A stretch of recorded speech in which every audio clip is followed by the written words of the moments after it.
Hey, what's good, everybody? Welcome to another live session with the Hype Magazine. I'm your editor-in-chief, Jerry Dobie. And today, I've got a couple of young lions on with me. One by the name of Jay Blac. He is a battle rapper supreme.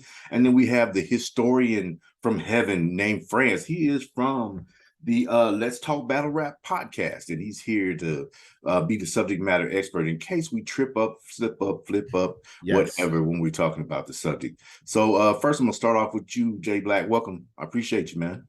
Yes. Thank you for having me. And first of all, my name is actually Jerry. So Yo, twin, what up, though? I can't grow a beard, Jay though. Blac, Jerry Blac. That's kind of what it is. Jay Blac. So All yeah, right, Jay okay, Blac, okay. Jerry.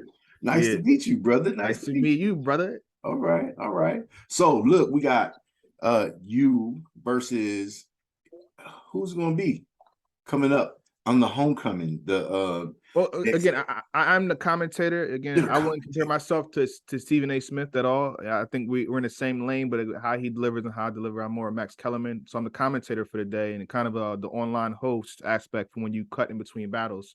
But the main aspect of Homecoming is the clash of errors, and this is a heavyweight bout, whether they want to promote it like that or not, between Geechee Gotti and Murder Mook.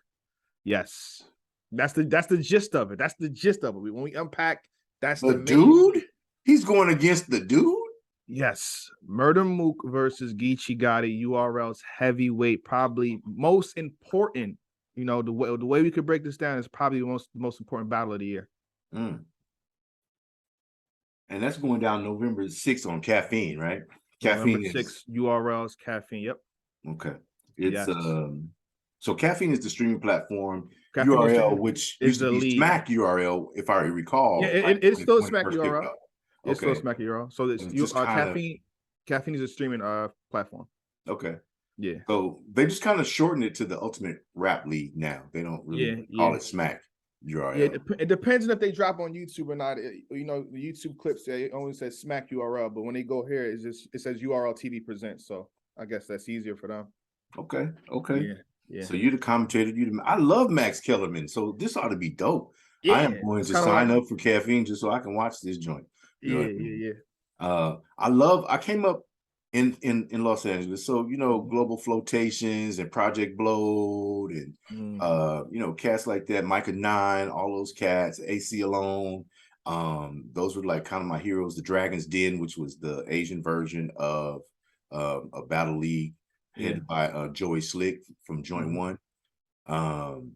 So I have a little understanding, but Yeah. I would like to know, Jay, as the commentator, giving the color commentary, Yeah. how this has developed over the last. I've been with the Hype Magazine 10 years, so I heard a smack a couple years in. Then, so since 2015 to 2022, Yeah. when I have some reference, how has it developed and what was the turning point that brought it mainstream, which is so dope. Besides Drake in 2020 doing this thing. I think it's a great that you start off with 2015 because I think that's kind of the time when URL decided to go pay-per-view. You know what I'm saying? Years prior, they didn't want to touch it, they didn't want to do it, but I think 2015 is when they decided to go watch Battle Live. And one of the marquee matchups that I think the world checked into was Loaded Lux versus Charlie Clips. SM5, September 25th or 26th, and it dropped on YouTube the following day, garnered over 8 million views. So that was a turning point. But if you want to fast forward to 2020 or 2022 right now, and we say Drake got involved, what Caffeine is doing is amazing. It's never been done because now anybody, again, we go back to 2015 real fast. You had to pay $60 per event. You wrote through an event probably once a month or once every 2 months, and each time a fan had to pay between $50 to $60. So with Caffeine now, when made it go mainstream for basically anybody. I got friends and I watch all the events that's live on Caffeine because it's free. It's free. That's a super turning point. That means anybody can pick it up and enjoy it. You don't really got to down. You can download the app in $7.99 URLs. They got their own app that's going on right now, but the Caffeine app is free. It takes 10 seconds to sign up, and you watch the battle. So the masses are watching this now. Drake can watch it if he wants to. He can now say, yo, come watch this battle with me, or watch it at home right now. Just tune into this. Takes 30 seconds for you to sign up. I think that's the super turning point. If we're gonna say it's mainstream now, that's the super turning point. A big piggyback off 2015, right? Charlie Clips, who headlined against Low Deluxe in that first pay-per-view, or one of the pay-per-view battles that year, because the first pay-per-view event in 2015, Gnome, Charlie Clips versus Hollow the Don, and Charlie Clips was on an illustrious run where, URL does 2 marquee events every year, which is Gnome and Summer Madness. Charlie Clips headlined both those events in 2014 and 2015. So to headline those events 4 times consecutively, it's been unprecedented. It has never been done again. And he was like pretty much the poster child of like, listen, this is who we want to take it to the next level and show the world our events at the exact same time so we could watch this live streamed. And it was unique because like we had a bit of pay-per-view events from other leagues. Yeah. Successful. Part of too. So some were successful, some weren't, and we still didn't know if like we can find the proper quality of this. And once live streaming became the new norm, because you couldn't always go to events, every league just became fluctuated with event here, but pay-per-view here, pay-per-view there, and became its own like cult of like you can watch battle rap at home, have watch parties. That's one of the biggest turning points of the evolution too, and obviously. The last 3 years now that we're in the streaming era, Caffeine and Twitch coming around, everybody just wants to watch battle rap from home any way that they can. I think if you want to, I think we can actually, because I feel like you started from 2015. We don't have to start from 2015 because when we say mainstream, it's like you have the 2005 times when it was.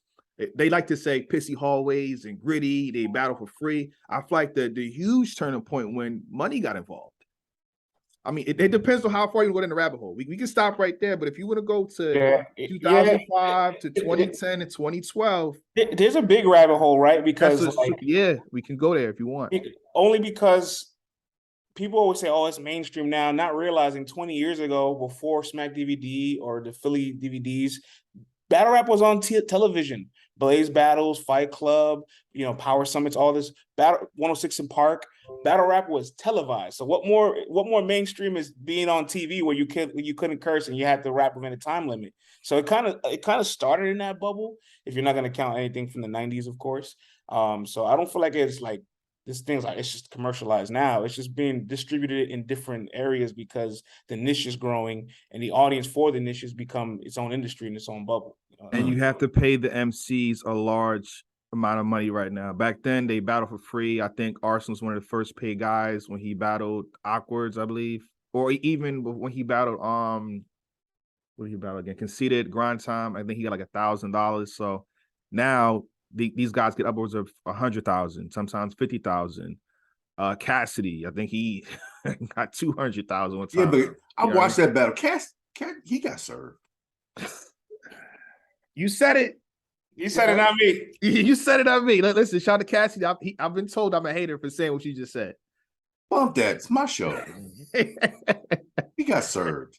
Yeah. When you got a brother who's got to pull his notebook out. Yeah. Oh, cannabis. Cannabis, huh? Cannabis. Okay. Got served. Yeah. That was humiliating. I was in Afghanistan. I mean, both was accurate. Both. But yeah, you still was accurate though, like because both happened. Yeah. You know what I'm saying? Yeah. I know that when I was in Afghanistan, so like I don't want to date myself, but between 2009 and 2012, it was I'd be off mission and I would search for battle rap because I'm like a lyricist fan. I like the punchlines. I like to see him get set up. I like to see him get knocked down and the cleverness, as opposed to the cookie cutter garbage that sometimes we're exposed to in the commercial realm. I always wanted to know, how do you prepare? At one time they were doing off their heads, right? Yep. And then, come as things evolved, they started researching the opponent and getting ready for an individual opponent. And, so now you've got writtens and that they've memorized, which is a lot of freaking work. Yes. When you're talking about entering a tournament that might have, 5 different rounds or whatever. That's a lot of work. So talk to me about lyrically the evolution of battle rap as we see it now. I really don't know how to, because I was actually thinking I was going to be speaking to contestants. So, but this is better because we can get a little historical context to introduce later on battle rappers, because I want to follow it. I want to add it to the hype. I think, and then shit, you know, having France on here as a subject matter expert, trust me, I'm gonna be tracking you down, bro. He's the writer. I'm not. So when this is done, there's somebody you want to keep in contact is him. Oh, that's why I asked. He's also a writer. Yep. That's why I asked for his stuff. Trust me, I'll get it before we go. So I'll tell you this. Let me break down a bit of the timeline of how preparation changed over the years. Perfect. But I'll let Jay Blac tell you how they prepare now, because he's actually battled on a stage, believe it or not. I'm low-key a contestant as well. I mean, I'm not a contestant in this shit you're having stuff right now, but I've definitely battled on a I Googled you. I Googled you and saw some video. You did your research. Yeah. I battled Queen's Flip. He's a star right now. But how things have changed, like you said, is back then it was freestyle off the top, or if you pulled up on a guy like on a street corner, you had raps already memorized, like a Murder Mook. That's why he's so great and why people feared him back then, because he had 11 raps. Rex had 11, 20 raps memorized. You couldn't beat them because you couldn't match their amount of rounds that they had. You spit a verse, you spit a minute, he spits a minute, and they keep going back and forth, and they will never run out of raps. So that's how it was back in the day. To now, people get months, 3 months. You know, I think Geechee Gotti accused Murder Mook of knowing that they were going to battle since February. Look at right now, we're going to November. So these guys get between 9 months, Loaded Lux versus Sue Surf. You know what I'm saying? They got 9 months for that, a full pregnancy, as they say, a full pregnancy to write raps. So occasionally, for the heavyweight bouts, like a Geechee Gotti and a Murder Mook, 3 months. For the undercard, they usually get about a month and a half. To research, to dig up stuff. People are pulling out paperwork on people in battles now. They're going across your court records. You did this. Your daddy did this. This is happening. So in terms of evolution of preparation or even rhyming, it's ridiculous. And lyricism, you know, I'm a little. They say I'm biased toward Loaded Lux, but I feel like Loaded Lux was before his time. So his stuff, you know, it goes from you can take lyrics from him from 2009 and it's still good to today. But in terms of the evolution of that, the lyrics, like you said, I feel like back then, you just straight double entendres. 1 2 1 2 1 2 3 1 2 3. Some exude, you know, great rapping abilities, but now it's heavy schemes, triple entendres back to back, heavy angles. Performance has, you know, intertwined with the lyrics. It's a little deeper. It's a lot deeper now. It's a full-on show. You have to entertain 1,000 people plus. Irving Plaza's, if they want to go past capacity, 2,000 people. So it's not simple as on a street corner just rapping straight through. It's definitely evolved crazy. Yeah, it's kind of changed over like the last 2 decades. Like every like 5-6 years, it kind of just like evolved, right? Like late 90s, 97 to like 2003 was like a big freestyle era. So everybody's like Rap Olympics, where Eminem made his name, Scribble Jam, which went on from 2000 to like 2007, and obviously the BET, 106 and Park, and other outlets that had people battle on the spot. Like you were making your rhymes on the spot. Some people will come with pre-written rhymes, right, and kind of try to mix it in there, but most people were making all of their rhymes on the spot. And simultaneously, while that was happening on one side of the world, then you had like the more street side of the world, where the DVDs started coming out in Philly and in New York, where people were battling in street corners, but you know the internet wasn't privy then. And keep in mind, there's no YouTube neither. So like the same bars you can use in one battle, you can literally go down the block and have another battle with the exact same bars, because that was just the culture of what it was like back then. And then it became a thing where it's like, hey, this is the best guy from the Bronx versus the best guy from Queens. We got to set this up. And when people started to build these like profiles where it's like, we want to see what the best guy from Brooklyn or Queens against Harlem or the Bronx go against each other, people started to talk about creating a purse for these things. Because like we said earlier, battle rappers didn't necessarily get paid in that first decade of like 2000 to 2009, because all their money was self-gambled money. Like whether it was like their crew, they raised up themselves, they put it on the floor, people would win. They would have to literally win for their earnings. Then it wasn't until 2009 when URL had their first event that says, hey, we have a purse. So now that means both contestants can get paid. And they're like, oh, we're not used to this. I'm used to having a win for my money. And it's like, no, you can get 5,000, you can get 5,000. And at the time, that was like unheard of money. Wow. Yeah. Okay. Also the downfall, low key, but we'll skip past that. I think that I remember the first time that it really caught my attention when bro was bragging like he got paid, you know, a full rack. You know what I mean? You got paid $10,000 to come and do his thing. I'm like, you got a whole rack to come and rock like that? Yeah. This better be a good show. So it wasn't bad. It wasn't bad. There's a dude out of St. Louis. I can't, for some reason, I can never remember. Averb, Young Ill, Hitman Holla. You can keep going. Averb. I started listening to him, I think, first. There was a site called STL Hip Hop, and Averb was always on there doing his thing. So shout out to B Girl from STL Hip Hop. She's holding it down for real, for real. And yeah, Averb was like one of the most clever cats. Then I saw my first gimmick, you know, who's the guy who pissed on himself that one time?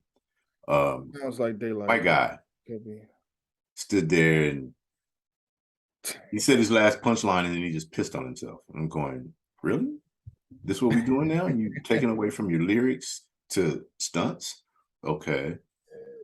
A lot has happened throughout the years. We recently had a guy versus Dre Dennis on Battle Academy. He literally, according to what they put out, that he faked documents to say that this person's wife, their son is not his kid, and it turned out to be fake.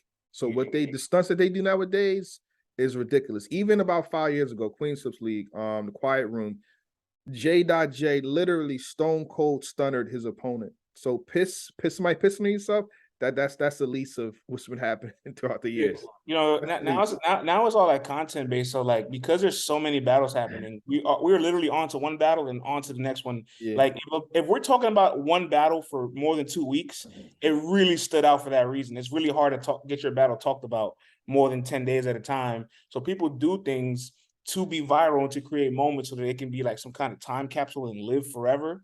And some are clever, some are original, some are creative, some are dope, but too many are just going for the moment. And, you know, sometimes it's not what you always want.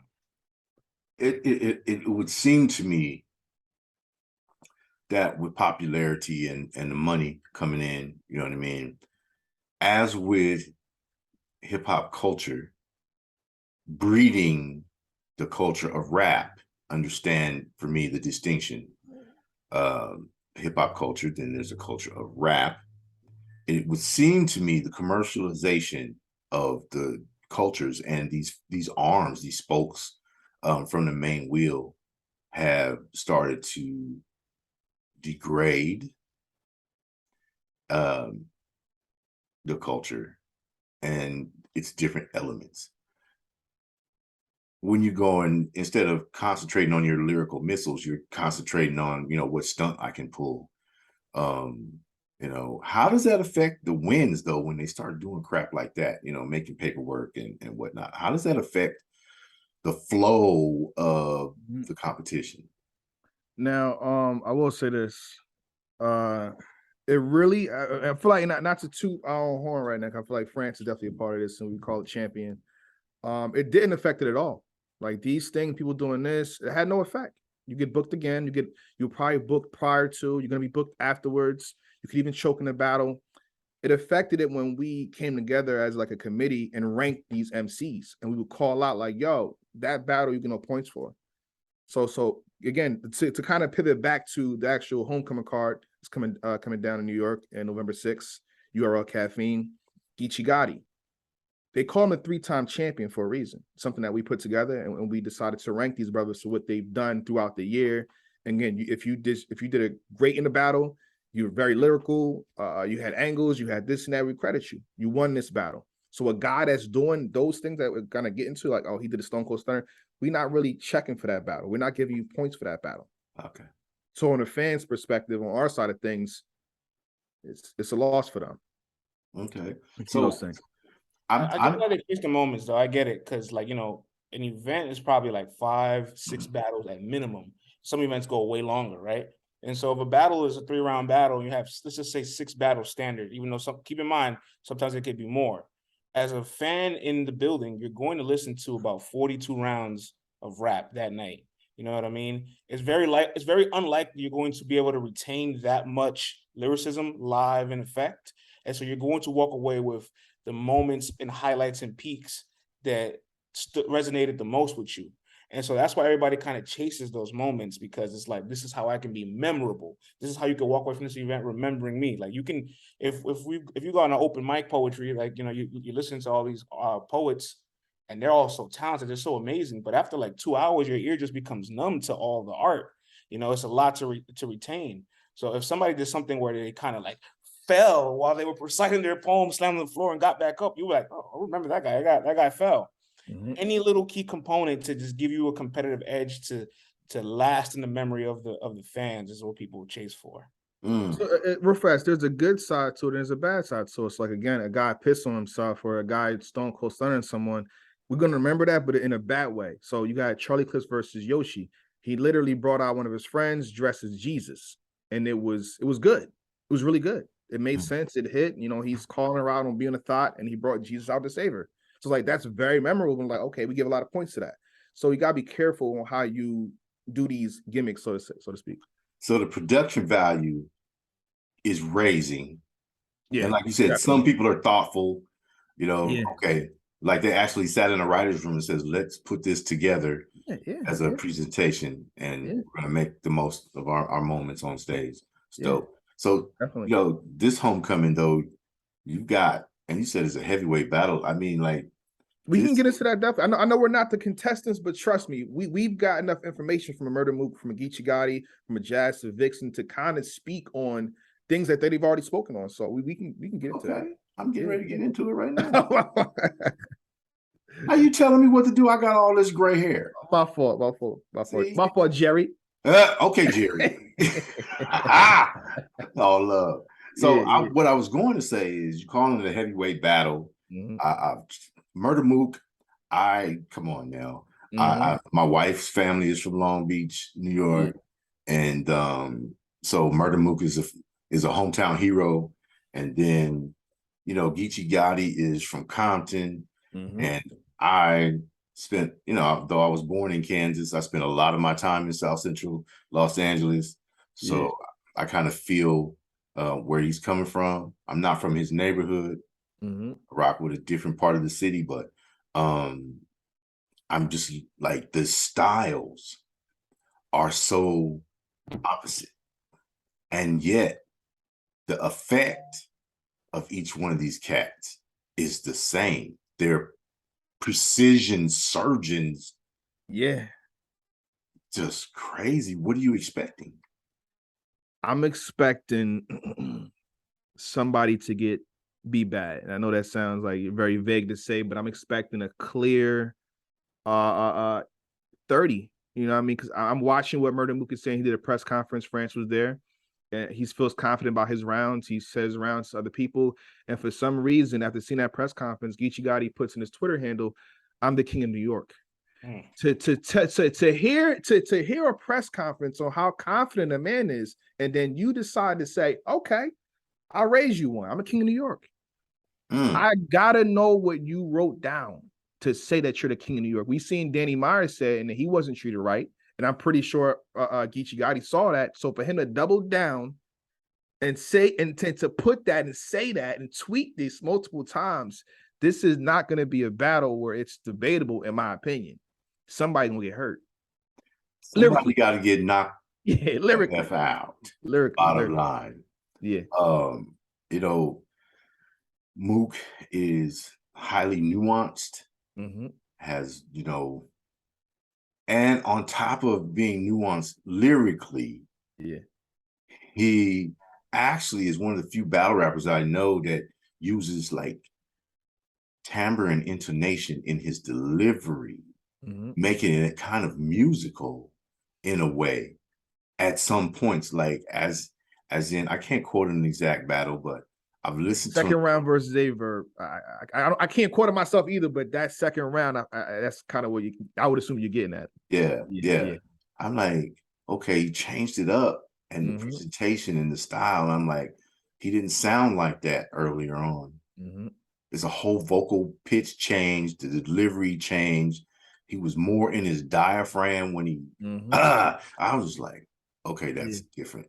You know what I mean? And I've never seen Averb have that much problem. Just to be honest. But then I think that Averb takes sometimes he takes he takes weak battles. People are not at his level. I don't think that he goes after the top level competition. He's there as a teacher now, more so than a competitor. I think the benefit of having Averb around is the fact that people learn how to be better by battling him. He is a benchmark in your career if you've battled him, if you even do well and come with one good line. If his face changes from the bland to an eyebrow raise, that's a win if you're a youngster coming up in the game. That's my opinion from the outside looking in. I don't make music. I'm just learning how to play the guitar. 59 years old. But words, I like words. Obviously, I would be a journalist. So one thing about Mook, right? I wanted to point to with the Geechee Gotti battle. He's really like the staple of like what closes the gap, right? He bridges the gap between hip hop and battle rap. Like everybody that may not be familiar with what battle rap is now, they will all remember Smack DVD. Like and even like mainstream artists, you talk about Nicki, Drake, people that be on their Instagram lives, Lil Wayne, they'll hear Murder Mook's battling, they're like, Mook's battling, and they're that aware with Mook and Lux as well. And for God's sakes, Murder Mook and Lil Lux are actually in a college textbook. All right. So like that lets you know the impact of what they are, what they've done. And early on, 2006, 2008, Murder Mook was actually ahead of his time. Like he was rapping to the camera in 2006 against Serious Jones and performing when we didn't know we cared about the way battles looked aesthetically so much. You know, when he battled in 2008 World Series of Hip Hop, he decided to say, I'm not going to rap about guns anymore. I actually want to rap about breaking down my opponent. And then he did the entire battle not mentioning any gun bars. You know, so that was ahead of his time when everybody's always talking about how they shoot guns. And it's almost like it's interesting because he was ahead of his time before the time was needed to be ahead of. And now it's like he's a bit behind because he moves on his own accord, which there's people that still love it. People want to see if he can adapt and do certain things on the big stage that he's been able to captivate in much smaller environments. And that's the challenge that foresees. And that's always going to be the question as to why people want to see what Murder Mook brings to a stage. Like he is one of the most box office names with the least amount of battles cataloged. It's no coincidence. And what makes it, to just add to that, to the Murder Mook, is that in the battle being so great is because he can't lose. Murder Mook cannot lose this battle. His position is being by the people, not us, not me and France, but by the people. His position is being threatened. They're bringing Geechee Gotti up in Mount Rushmores. They're bringing Geechee Gotti up as GOAT. And if Geechee Gotti, he just battled Lux in LA, and the consensus felt he won. So again, in this Mount Rushmore, in this field, we always say Murder Mook and Lux. Battle in Long Beach, I just want to right.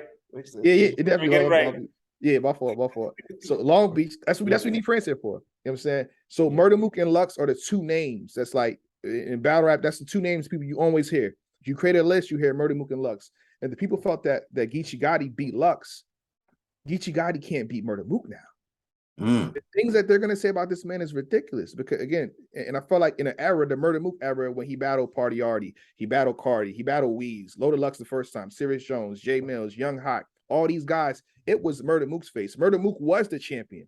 Before we got here and was able to build funds to give these guys 10 grand in a belt to say that you won this for the year, Murder Mook did that in that time. Even called out Cassidy, called him tragedy. We got 20,000 to offer you, all this. So Murder Mook was that guy, and he transitioned and did some good battles. He battled Tay-Rock recently. That was pretty good on his behalf. He battled Reed Dolls, wasn't a good look, and this is why people doubt him now. But at the end of the day, he can't lose. The way Geechee Gotti is bragging, the way Geechee Gotti is talking now, you can't lose. He will be mentioned. Instead of saying Murder Mook and Lux, you're going to hear Geechee. Geechee, Murder Mook, and Lux. If you want to do that, if you love Murder Mook that much, it's gonna be those three names now. Because what Gotti's had been able to do in a 5-year span, even in our rankings, our document him. 2017, he was ranked number 9 in a top 10 for all of us in the world. 2018, he was ranked number 1, became a champion. 2019, he was ranked number 1, became a 2-time champion. 2020, he was ranked number 4. 2021, he was ranked champion again, the 3-time champion to us and our documentation in the world. So this is kind of why Murder Mook really wants to take him as opposed to other guys, but he knows he can't lose. Lose. Mook was a logo for the DVD era, because in that time period, people did not want to battle so much because they only battled to get a record deal. So battling as frequently as he did was actually looked down upon, as opposed to now battling as frequently as you can is what people want you to do.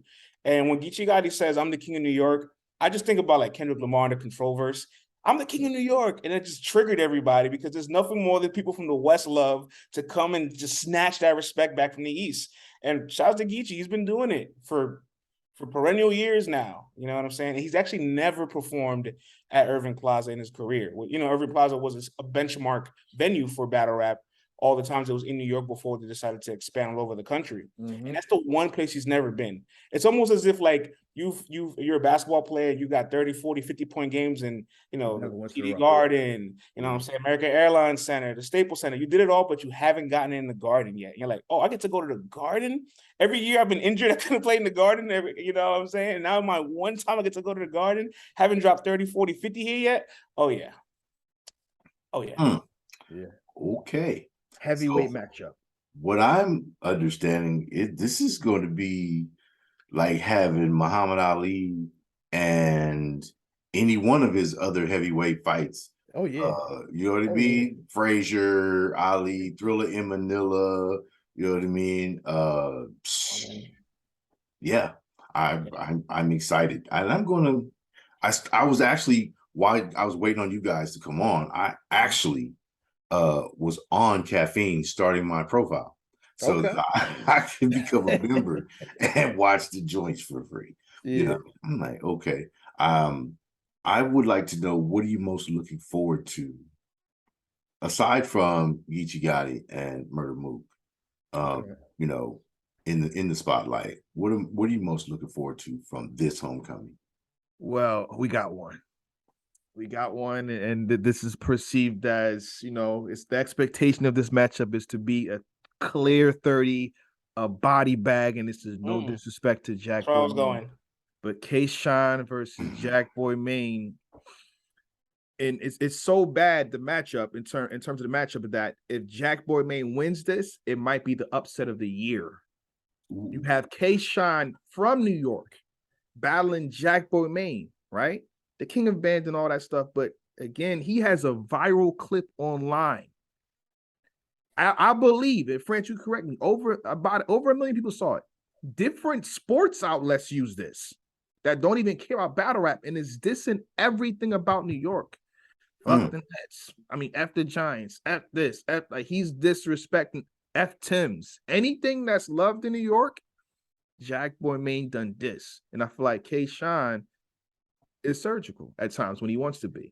There's no way that that's not brought up throughout the battle. That alone, rebuttaling that and forcing him to stand on that point right there, is an automatic round win, I would assume. So he has to stand on that. Let me give the context to the gravity of what Jack Boy faced up with here, okay? So 3 years ago, when Jack Boy made his debut on the Gnome stage, and he also made a debut on the Summer Madness stage that same year, unfortunately, he wasn't able to get through most of his rounds clearly. So out of those 6 rounds, he probably has actually 1 round clean. So in his first battle on Gnome, his debut, he forfeited. It was like a giant meltdown. Terrible look for him. And then the one after that, he choked in every round. So it was even a worse look, right? So his career like plummeted from that moment on, to the point where he had to build his profile back up. He actually won the most improved battle rapper award last year, 2021, because he finally kind of found a way to add new wrinkles to his game, get better, improve his style, and start to win battles. And he considers himself like a performer. And K-Shine is regarded as one of the greatest performers, if not the greatest performer of all time. So we haven't seen you necessarily conquer this stage let alone conquer this level of opponents. And you want to climb the ladder of being the best performer against the greatest performer in his city. Oh yeah, good luck. Good luck. And by the way, Murder Mook and K-Shine used to be in a crew together called Dot Mob. And Yes. K-Shine and Murder Mook has never performed on the same card before. So there's a really interesting brotherly rivalry there where K-Shine is eager to outperform Mook because they can find, sometimes these guys compete amongst each other even when they're not battling each other, right? Because there's 3 battles when you take a battle. It's your opponent, it's the people on the card, and your previous performance. You have to be better than who you were previously while being better than your opponent and being better than everybody else that touches the stage that night. And K-Shine is aware of that. And he knows, the person touching the stage that night is Mook, my brother, my big bro. And we've never in our careers been on the same battle rap stage at the same time. Mm-hmm. Oh, yeah. Jack, it doesn't matter if you were here or not. I got a bigger mission. But now you got to be a part of this mission. So. Yeah. This is Jack Boy can't lose this one. It's that type of position. So yeah. I'm looking forward to that one the most after Murder Mook and Geechee Gotti. Same. Hope we sold it. All right, I got the damn mic on mute. I would say, yeah, I'm looking forward to it too. I have been legitimately looking for, people to talk with about the Battle League. I have reached out before, so I'm really glad that the people, the handlers for Caffeine reached out and said, look, I'm like, okay, well, finally it's gotten to the level where they reached out to me. I'm a, national platform. They're on a national platform. I've got, my audience is 1.4 million just in what I do. So, and battle rap, lyricism, real hip hop, shout out, happy birthday next week. I don't know exactly the date, but it's National Hip Hop Month. So next year is our 50th anniversary of the culture. You know what I mean? To finally have an element of the culture on the mainstream with millions and millions and millions of dedicated supporters, fans, and believers across the globe is freaking fantastic. For all you senators and Congress people way back when that wanted to burn anything that had rap or hip hop, in it, because the bards of the street were telling the truth and telling on you and exposing you. Here we are now on the global stage, and hip hop, rap, however you wish to put it, is the most branded platform to speak on social ills, injustice, and just things that are really happening on the street, you know what I mean, across the globe, from Iran. Shout out to the ladies in Iran that are being persecuted for not covering up their hair correctly or some nonsense like that. They're losing their lives, to the people of China. It wasn't that long ago that they ran over a brother, with a tank for protesting. Hip hop has become that sanctuary for those that need to speak out, and it's easier to be an activist and be clever with it. You know what I mean? And it's changed. So, I mean, I just add in my little political commentary there, but we're important. The culture is important.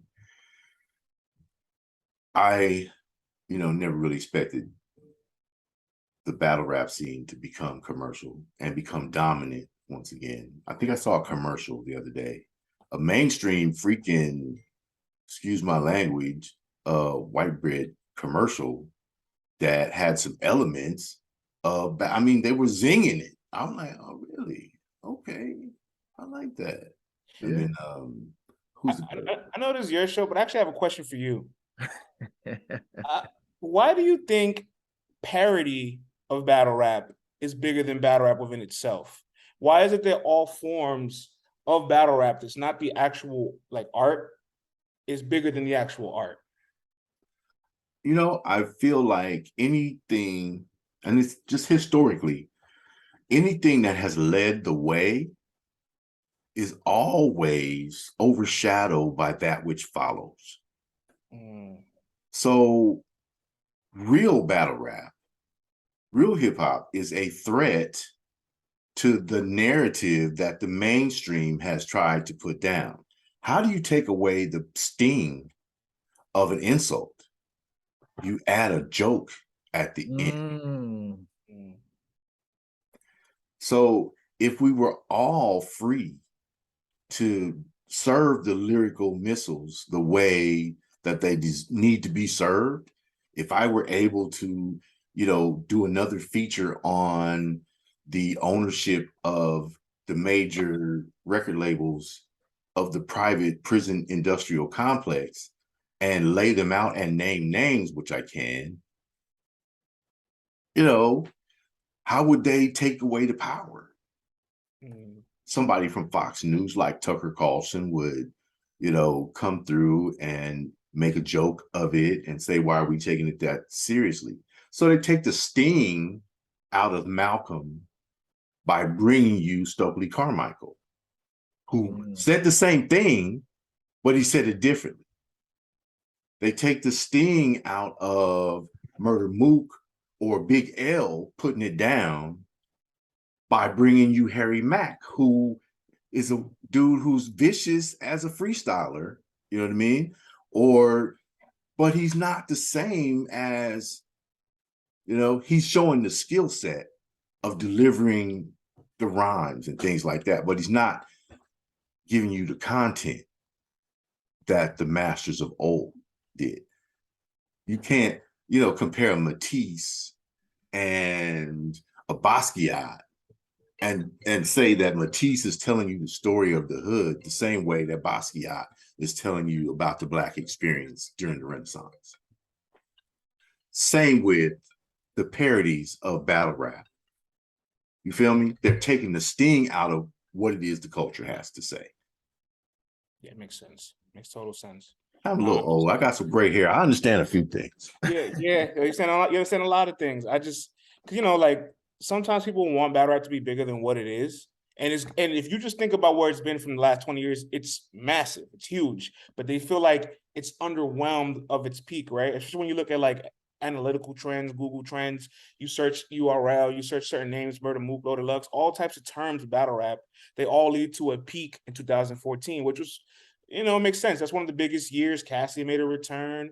Total Slaughter, we had battle rap on television. That's one of the best battle rap events ever. Summer Madness 4. In fact, the highest viewed battle on URL's channel, it comes from 2000.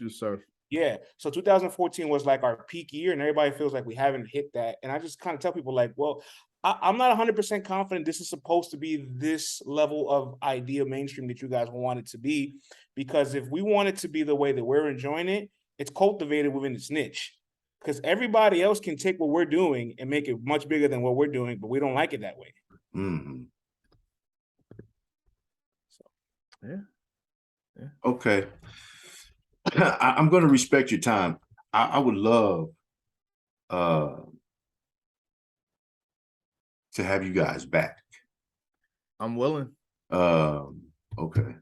So I know that you have another call, Jay. They've got you really moving around. And I shoot my own show, Champion. We're gonna have one of the battle rappers pull up right now, so he should be here in about 5 to 10 minutes. Don't listen to this guy. This guy's always moving around, man. Listen to this guy. I am moving around. Yeah. Okay. Well, I want to make sure that you are your time is respected, that you're able to prep and do your thing as a professional. Is there anything that you may have wanted to cover that I may have neglected? Not really. I feel like we got to the gist of the card, which is the Murder Mook versus Get You Gotti. Of course, we could have covered, the women and Jazz versus Vixen, but if we could double back, I'm fine with that. Bro, we could come back tonight if that's what you wanted to do. I don't care. Somewhere around 9 o'clock. I'm not gonna lie. I got questions. I will ask one more before we go. I got questions. All right, go ahead. I just want to ask, from the outside looking in, what do you view or perceive as battle rap media? Like, how do you see it? And what's like the gap between our level of journalism as opposed to higher level, where it's like sports or hip hop or music journalists, right? Like, because I feel like none of us are credentialed, none of us went to school for it, which a lot of the other industries you have to have. I took a class. To the class. All right, a lot of us didn't go to school for it. I don't want to generalize. A lot of us didn't go to school for it, and we kind of learned on the fly. We rubbed shoulders with people in the industry and got amongst a lot of people to get the knowledge we got now. But I just feel like I see a ESPN staff writer. I see a staff writer at Complex. I see a staff writer at Rolling Stone. And I'm just like, man, they're like levels.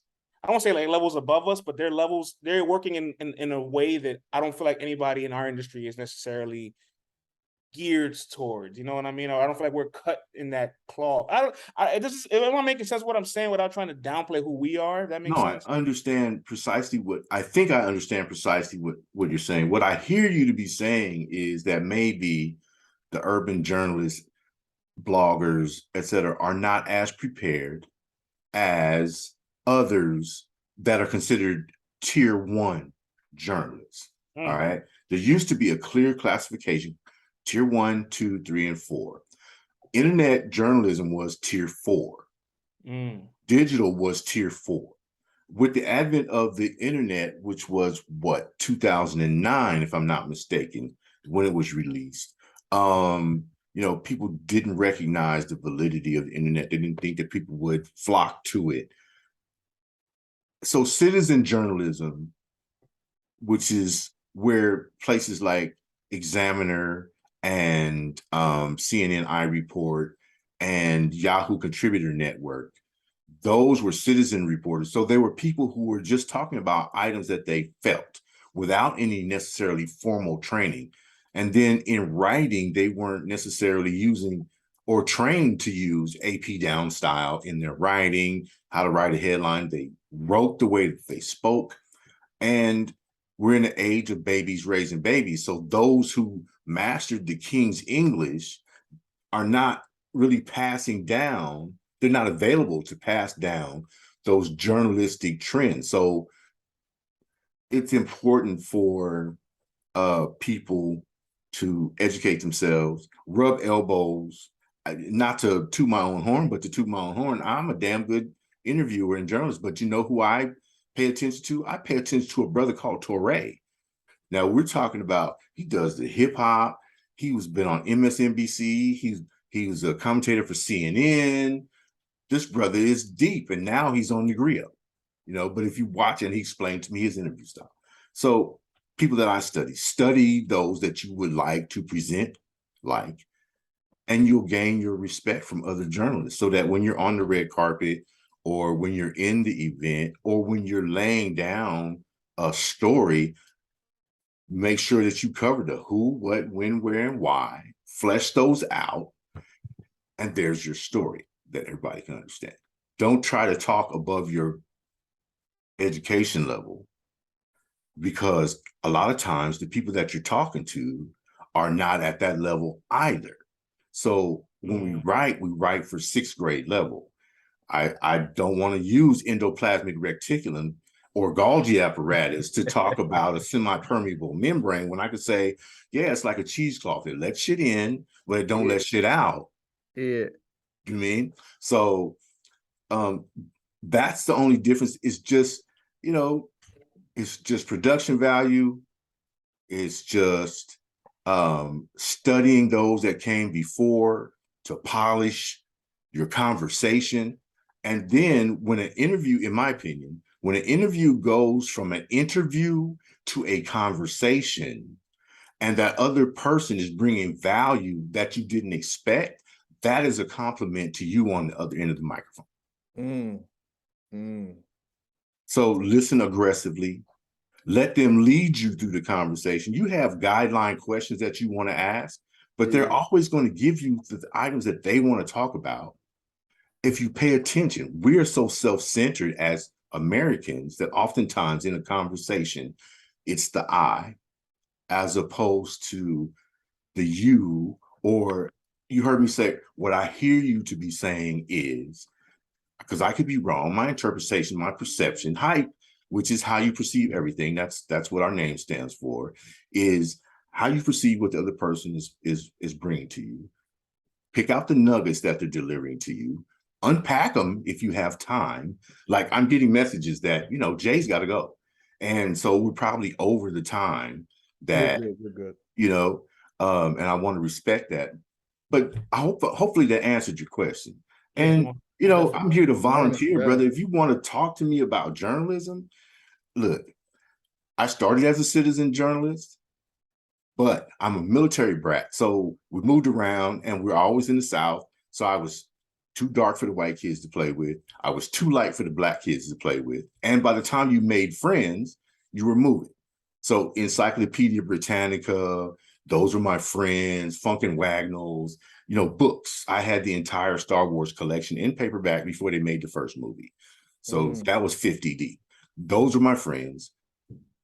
And now that I'm retired from the military, this is my second career. I get an opportunity to talk to great people like yourself who are subject matter experts like you, France.